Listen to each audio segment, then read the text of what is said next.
ഞങ്ങൾ മഹാന്മാരെ വിളിച്ച് ഇസ്തിഗാസയാണ് നടത്തുന്നത്, അഥവാ സഹായം തേടുകയാണ്, അവരെ വിളിച്ച് പ്രാർത്ഥിക്കുന്നില്ല. അങ്ങനെ പ്രാർത്ഥിക്കുന്നു എന്നത് സലഫികളുടെ, മുജാഹിദുകളുടെ, അഹ്ലുസുന്ന വക്താക്കളുടെ ആരോപണമാണ്. അവർ കളവ് പറയുകയാണ്, ഞങ്ങൾ അങ്ങനെ ചെയ്യുന്നില്ല എന്ന് തൻ്റെ മുമ്പിലുള്ള ആളുകളോട് മുസ്ലിയാർ പറയാൻ ശ്രമിച്ചു. ആ ഭാഗം നമ്മളൊന്ന് കേൾക്കുക. നമ്മളും പറയുന്നില്ല ഔലിയാക്കളോടുള്ള ഇസ്തിഗാസയെ. നമ്മൾ ഇസ്തിഗാസ നടത്തുന്നതിനെ പറ്റി നിങ്ങളാണ് വിളിച്ചു പ്രാർത്ഥിക്കുക എന്നിട്ട്, ഞങ്ങളല്ല.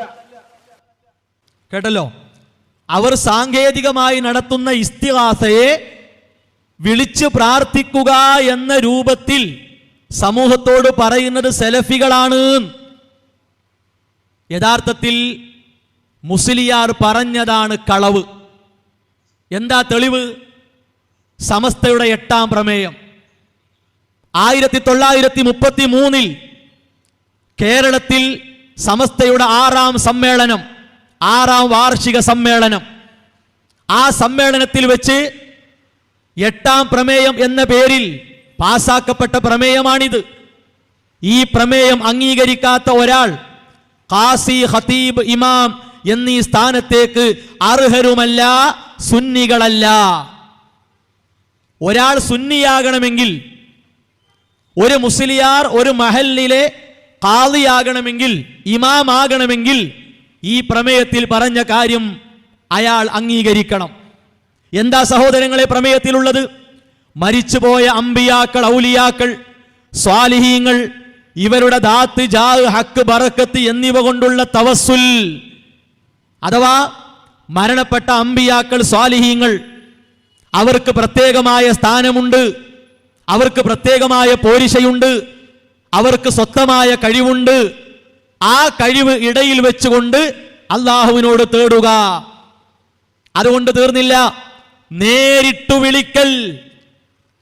നേരിട്ട് വിളിക്കുക എന്നത് ഇസ്തിഗാസയല്ല.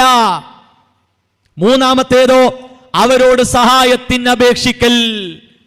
തവസ്സുലും പ്രാർത്ഥനയും ഇസ്തിഗാസയും മരണപ്പെട്ട അമ്പിയാക്കളോട്, ഔലിയാക്കളോട് ആകാമെന്ന് ഒരു പ്രത്യേക പ്രമേയം പാസാക്കി പഠിപ്പിച്ചത് സമസ്ത മുസ്ലിയാക്കന്മാരാണ്.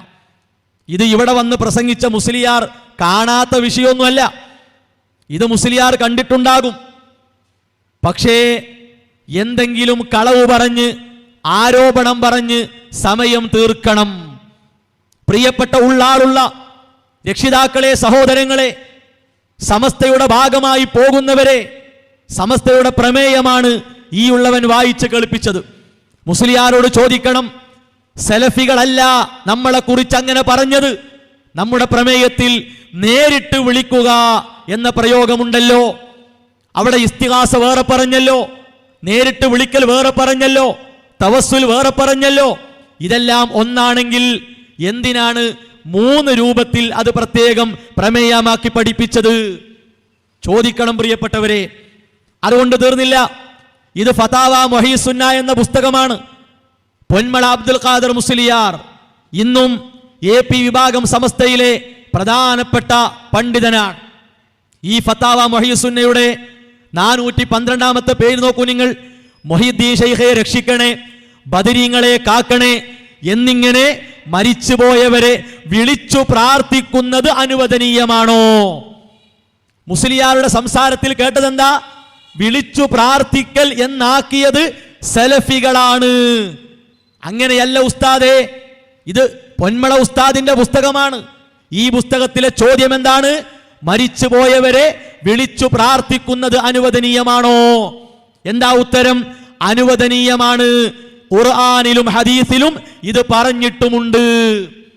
അള്ളാഹുവിന്റെ പേരിലും നബി സല്ലല്ലാഹു അലൈഹി വസല്ലമയുടെ പേരിലും ശുദ്ധമായ കളവ് പറഞ്ഞുകൊണ്ട് പൊന്മള അബ്ദുൽ ഖാദർ മുസ്ലിയാർ നേരിട്ട് വിളിച്ച് പ്രാർത്ഥിക്കാൻ ഫത്വ കൊടുത്തത് ഇന്നും തിരുത്തപ്പെട്ടിട്ടില്ല. ഇതെങ്ങനെ സലഫികൾ ആരോപണമാകുക?